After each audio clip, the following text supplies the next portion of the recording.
இன்றைய தினம் நமது மதிப்பிற்கும் மரியாதைக்குரிய நமது அண்ணன் காந்தி படையாச்சி அவர்கள்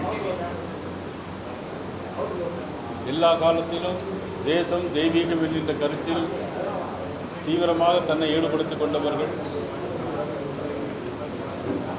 ஒரு சமயம் மட்டுமல்ல, பல சமயங்களில் இந்த தேசம் நன்றாக இருக்க வேண்டும் என்பதற்காக தன்னுடைய கரங்களை உயர்த்தி காட்டியவர். இன்று தொடர்ந்து அவர்கள் நடத்தி கொண்டிருந்த இயக்கம் தொடர்ந்து பாரதிய ஜனதா கட்சியினுடைய பக்கமாக, பாரத நரேந்திர மோடி அவருடைய பக்கமாக இருக்க வேண்டும் என்பதற்காக எந்த எதிர்பார்ப்பும் இன்றி இந்த மாதிரியான ஒரு சூழ்நிலையில் இன்றைக்கு மதிப்புக்குரிய அண்ணன் காந்தி படையாச்சி அவர்கள் தொடர்ந்து பாரதிய ஜனதா கட்சி பக்கம் நடைபெறுகின்ற உள்ளாட்சி மன்ற தேர்தலாக இருந்தாலும் சரி, எதிர்வருகின்ற எல்லா பொறுப்புகளிலும் பாரதிய ஜனதா கட்சிக்கு தங்களுடைய முழு ஆதரவை தருகிறோம் என்று சொல்லி இன்றைக்கு வந்திருக்கிறார்கள்.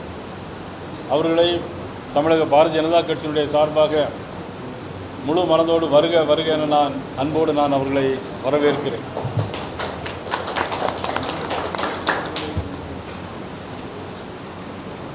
இன்றைக்கு காலையில் ஒரு சோசியல் மீடியாவில் ஒரு பேஜ் வந்துருக்கு. பாரத நரேந்திர மோடி அவருடைய படத்தையும் போட்டு ஒரு 2-3 எழுத்து எழுதி ஒருத்தர் போட்டிருக்கார்.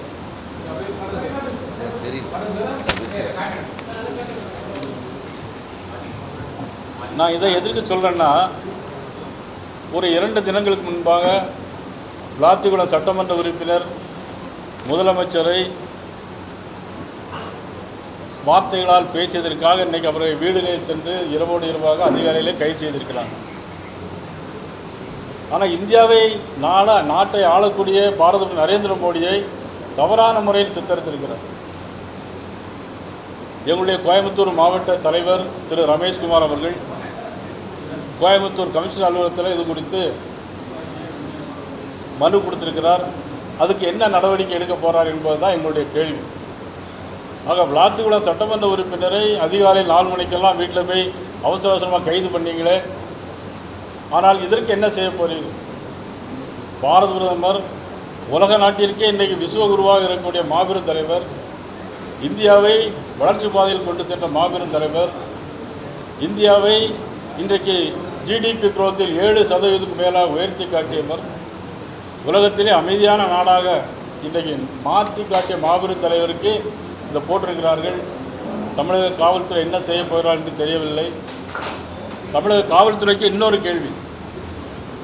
இதற்கு முன்பு கடந்த அரசு மோடி அவர்களை பார்த்து திமுகவினர் கொலை செய்வேன் என்று சொன்னார். ஆனால் இந்த காவல்துறை இன்றைக்கு கைது செய்கிற காவல்துறை அன்றைக்கு மதுரை உயர்நீதிமன்றத்தில் வந்து என்ன தெரியுமா சொன்னாங்க? மதுரை உயர்நீதிமன்றத்தில் வந்து அவர்கள் சொன்னது, இதற்கு மான நஷ்ட வழக்கு தான் போட முடியும் அப்படின்னு சொன்னாங்க. அதே காவல்துறை இன்றைக்கு திரு ஜோசப் விஜயுடைய ஏவல் துறையாக மாறி இருக்கிறது. ஆக அன்றைக்கு ஆளுங்கட்சியாக இருந்தால், முதலமைச்சராக இருந்தால் அதற்கு ஒரு சட்டமும் அதற்கு ஒரு நடவடிக்கையும், மத்தியில் இருந்தால் கேட்க மாட்டார்கள் என்ற நம்பிக்கையில் அவர்கள் இந்த மாதிரி நடவடிக்கையில் ஈடுபட்டிருக்கிறார்கள். தமிழக காவல்துறை இன்றைக்கு கோயம்புத்தூர் என்னுடைய மாவட்ட தலைவர் ரமேஷ்குமார் கொடுத்த அந்த புகார் மனுவின் மீது உறுதியாக நடவடிக்கை எடுக்கிறார்களா இல்லையா என்பதை நாங்கள் பார்த்து கொண்டிருப்போம்.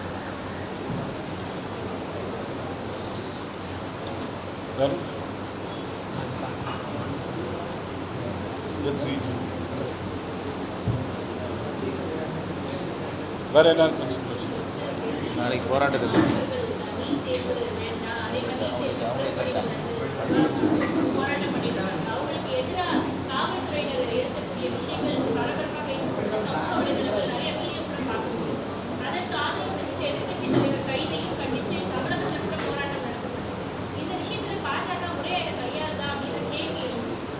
அதாவது நீட் தேர்வை பொறுத்த மட்டிலும் இது பல ஆண்டு காலமாக பெரிய சர்ச்சை நடந்துக்கிட்டே இருக்கு.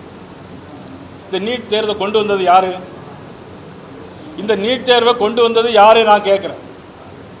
காங்கிரஸ் கவர்மெண்ட். அவர்களுக்கு வெக்கமா இல்லை காங்கிரஸ் கவர்மெண்ட்டுக்கு? இந்த நீட் தேர்வை கொண்டு வந்ததே ராகுல் காந்தி, காங்கிரஸ் கட்சியுடைய தலைவர். வெக்கமா இல்லை அவங்களுக்கெல்லாம்? சோறு திங்கிறாங்களா என்ன திங்கிறாங்களே தெரியல. நீட் தேர்வை கொண்டு வந்து 2011ஆம் ஆண்டு நீட் தேர்வை கொண்டு வந்தாங்க. அன்னைக்கு உங்க கூட இருந்ததெல்லாம் கூட்டணி எந்த கட்சியெல்லாம் கூட இருந்தது? அன்னைக்கு திமுக கூட இருந்ததா இல்லையா? சரி, 2016ஆம் ஆண்டுக்கு பிறகு 2016ஆம் ஆண்டுக்கு பிறகு 10 ஆண்டுகள் நீட் தேர்வு எழுதிக்கிட்டே இருக்கதான மாணவர்கள். இதில் குளறுபடிக்கு ஒன்றுமில்லை. அதாவது குளறுபடி லீக்கேஜ் நடந்திருக்கிறது, தகுந்த நடவடிக்கை எடுத்திருக்கிறார்கள். நடவடிக்கை எடுத்த பிறகு யார் காரணமாக இருந்தால் தண்டிக்கப்பட்டிருக்கிறார்கள். அதன் பிறகு நீட் தேர்வு எழுதப்பட்டிருக்கிறது. எழுதிய நீட் தேர்வில் 20 லட்சம் பேர் எழுதியிருக்கிறார்கள். 20 லட்சம் பேர் எழுதி 11 லட்சம் பேர் பாஸ் பண்ணியிருக்கிறாங்க. இதில் நீட் தேர்வை பற்றி பேசிக்கிட்டே இருக்கிறாங்க. 720 மார்க்குக்கு 715 மார்க் வாங்கி பாஸ் பண்ணியிருக்கிறாங்க.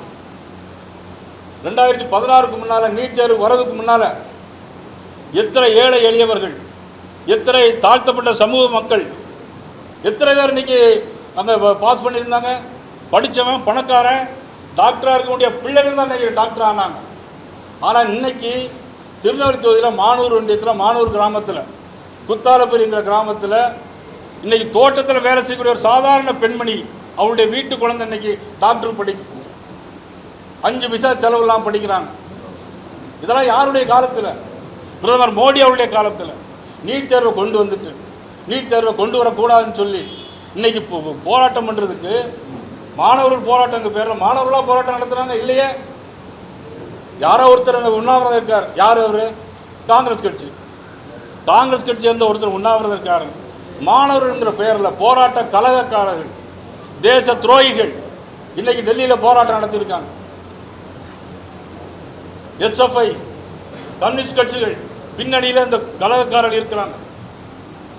எப்பெல்லாம் ஒரு பாராளுமன்றத்தில் எப்பெல்லாம் ஒரு அமெண்ட்மெண்ட் கொண்டு வரலாம், பில் கொண்டு வராங்களோ, முக்கியமான பில் கொண்டு வராங்களோ, அப்பெல்லாம் இந்த மாதிரியான குழப்பங்களை உண்டு பண்ண வேண்டும் என்பதற்காக காங்கிரஸ் கட்சி வேண்டுமென்றே திட்டமிட்ட செயல்.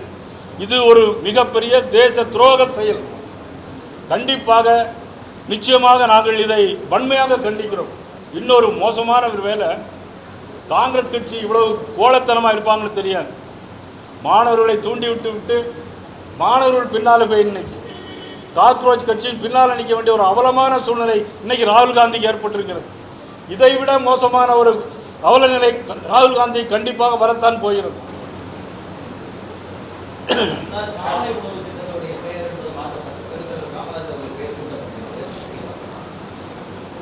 பெருந்தலைவர்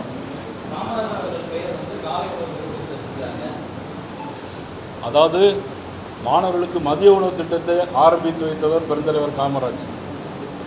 அதன் பிறகு தொடர்ந்து சத்துணவு திட்டமாக கொண்டு வந்தார் புரட்சித் தலைவர் எம்ஜிஆர். இதில் இன்னைக்கு பெயர் வச்சிருக்குன்னு சொல்கிறீங்க, தலைவருடைய பெயர் வைக்கிறதுல ஒன்றும் தவறில்லை.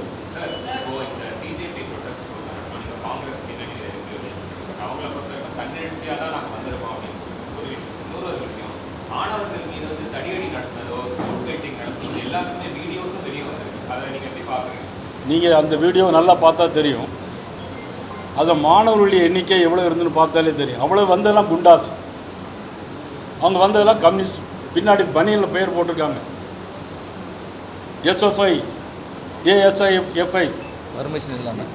பர்மிஷன் இல்லை. பிறகு ஒரு கொடி வச்சுருந்தாங்க, பாலஸ்தீன் நாட்டுடைய கொடி வச்சுருந்தாங்க. பாலஸ்தீன் நாட்டுடைய கொடியை வச்சிருக்கக்கூடியவன் இந்தியாவில் என்ன வேலை? நீட் தேர்வுக்கு பாலஸ்தீன் நாட்டு கொடியை வைத்திருக்கணும் என்ன வேலை கேட்குறேன்னா? என்ன நியாயம் இருக்கிறதுல? அது நீங்கள் நல்லா பார்த்தீங்கன்னா 10 பேர் சேர்ந்து ஒரு காவல்துறை அடிக்கிறாங்க. 10 பேர் சேர்ந்து வண்டியை ஜீப்பை மாற்றி போட்டு தீயரிக்கிறாங்க. அப்போ என்ன செய்ய முடியும்? உங்களை ஒருத்தர் அடிக்க வராரு, நீ என்ன பண்ணுவீங்க? ஒழிச்சு ஓடுவீங்களா? தடுத்து நிப்பாட்டுவீங்களா? சட்ட ஒழுங்கை பாதுகாக்க வேண்டியது பாரதிய ஜனதா கட்சியினுடைய கவர்மெண்ட். நிச்சயமாக நியாயமான முறையில் நடைபெற்றிருக்கிறது.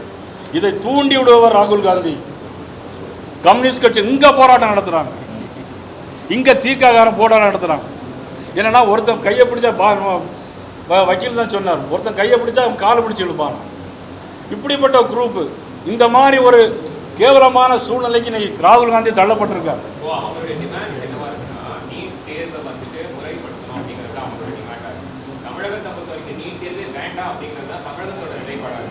சார் இது திரும்ப திரும்ப சொல்லிவிட்டு 10 வருஷத்துக்கு மேலாச்சு. நீங்கள் சொல்லி நீங்கள் உங்களுக்கு 20 வயசு இருக்கும்போது அனைவரும் 30 வயசு இருக்குன்னு நினைக்கிறேன். உங்களுக்கு 20 வயசு இருக்கும்போது படித்த பாடம் சார் இது. ஒன்றுமே செய்ய முடியல அந்த நாட்டை. அதாவது பாரத மோடி அவருடைய திட்டங்களையும் பாரதிய ஜனதா கட்சியின் வளர்ச்சியும் பிடிக்காதவங்க கையில் எடுக்கிறதுக்கு ஒன்றுமே இல்லை. உச்சநீதிமன்றம் உச்சநீதிமன்றம் வரை கன்ஃபார்ம் பண்ணி பிஜேபி வைக்கக்கூடிய முக்கியமான கோரிக்கை நடந்த பேப்பர் லீக்கு நடந்த பேப்பர் லீக் பொறுப்பேற்று பதவி விலக வேண்டும் சொல்றாங்க. சார் இதுக்கு தர்மேந்திர பிரதான் எதுக்கு சார் பதவி விலகணும்? ஒரு head of the department minister அவருக்கு கீழே உள்ள டைரக்டர் அதில் லீக்கேஜ் ஆகிருக்கு. நடவடிக்கை எடுத்திருக்காங்களா இல்லையா? சஸ்பெண்ட் பண்ணியிருக்காங்களா இல்லையா? அதன் பிறகு தேர்வு நடந்திருக்கா இல்லையா? எவ்வளோ பேர் தேர்வு எழுதியிருக்காங்க?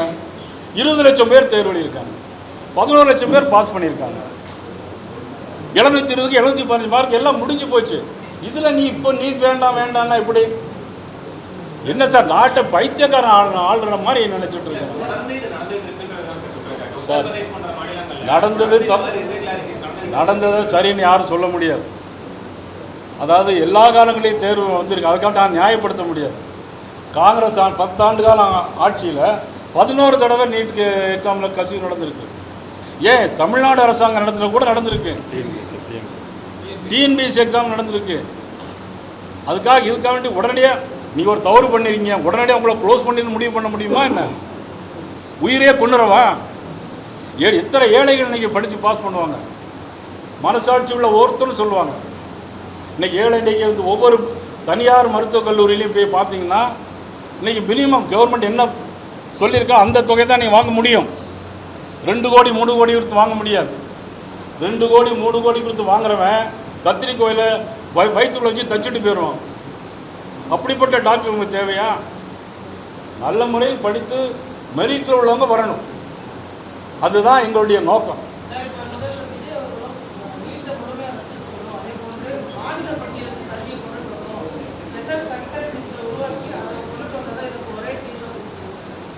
சார் முதல்ல மாநில பட்டியலிருந்து மத்திய பட்டியல் மாற்றினது யார் சார்? கல்வியை முதல்ல மாநில பட்டியலிருந்து மத்திய அரசுக்கு மாற்றுறது யார்? சரி, திரு ஜோசப் விஜய் அவர்கள் இன்னும் நான் ஒரு நினச்சேன், ஒரு கொஞ்சம் விவரம் உள்ள ஆளுன்னு நினச்சேன். அப்படி இருக்க மாதிரி தெரியல. எத்தனை வருஷமாக நீட்டு எழுதிட்டே இருக்காங்க. இன்னும் வேண்டாம்னு சொன்னால் எப்படி சார் முடியாது? முடிஞ்சு போன பிரச்சனைக்கு இப்போ தீர்வு காண வரணும்னா எப்படி சார் முடியும்? அது மட்டும் இல்லை, ஜோசப் விஜய் அமைச்சரில் 2 பேர் மத்திய அரசுடைய அனுமதி இல்லாமலே வெளிநாட்டுக்கு போகிறாங்க. இப்படி தான் ஒரு அமைச்சரவை லட்சணமே இருக்கும். அவருடைய லட்சணமும் அப்படி தான் இருக்கும்.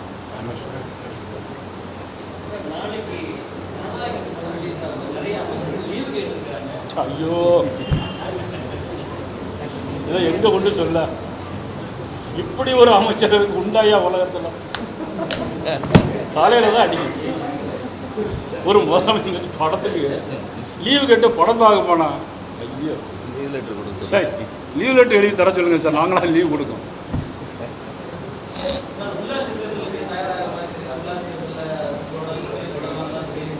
சார் கூட்டணி பற்றி எல்லாமே தகுந்த தேர்தல் அறிவிச்சோன்னா வரும். உள்ளாட்சி தேர்தலுக்கு பாரதிய ஜனதா கட்சி தயாராக இருக்குது. சிரிப்பு தான் என்ன செய்ய முடியும்? போராடுற ராகுல் காந்தி பார்த்தா இன்றைக்கி கடைசி நேரத்தில் அவனுக்கு புகலிடமே இல்லை. கரப்பாம்பூச்சி பின்னால் போய் உட்காந்துருக்காங்க. இங்கே ஜோசப் பூச்சியை பார்த்தா இவர் லீவு வேணும்னு மந்திரிகளாம் லீவு கேட்காங்க. சார் நாட்டை ஃபைலை படித்து பார்த்து நல்லா பண்ண சொல்லுங்கள் சார்.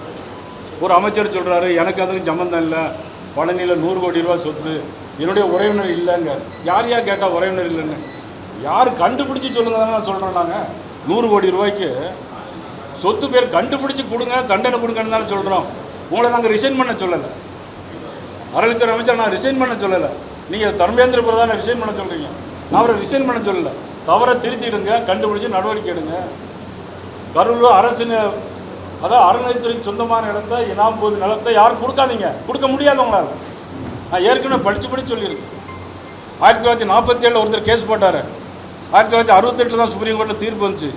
80 வருஷம் கையில் வச்சுருந்த லேண்டு, இனாம் லேண்டு, கோயில் லேண்டு 80 வருஷம் கழிச்சு சுப்ரீம் கோர்ட்டில் சொல்லியிருக்காங்க, நீ 180 வருஷம் வச்சாலும் சரி அது உனக்கு சொந்தம் கிடையாது, கோயில் தான் சொந்தம்.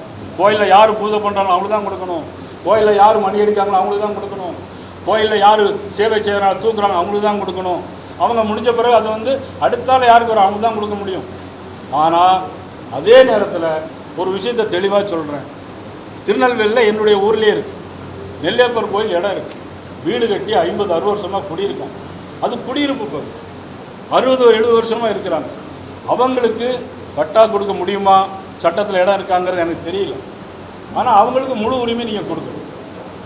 மற்ற அவங்களுடைய பாரம்பரியம் அனுபவிக்கிறது மாதிரியாவது கொடுக்கணும். இது என்னுடைய கோரிக்கை, எங்களுடைய கோரிக்கை. சார், தொகுதி மறுவரை முன்னாடி வந்து திமுக வந்து ரொம்ப அதற்கு அப்போஸ் பண்ணியிருந்தாங்க. இப்போ அவருடைய ஸ்டாண்ட் வந்து கொஞ்சம் சாஃப்டாக இருக்கு. திமுக பாஜகவுடனான ஒரு உடன்பாடா இது அப்படிங்கிற மாதிரியான விமர்சனம். இப்போ அவங்க சாஃப்டாக இருக்காங்களா அல்ல ஹார்டாக இருக்காங்களான்னு எங்களுக்கு தெரியாது. இது அவங்கள்ட்ட கேட்டிங்கன்னா தான் தெரியும் சாஃப்டாக ஹார்டாக இல்லையான்னு. ரைட், வணக்கம்.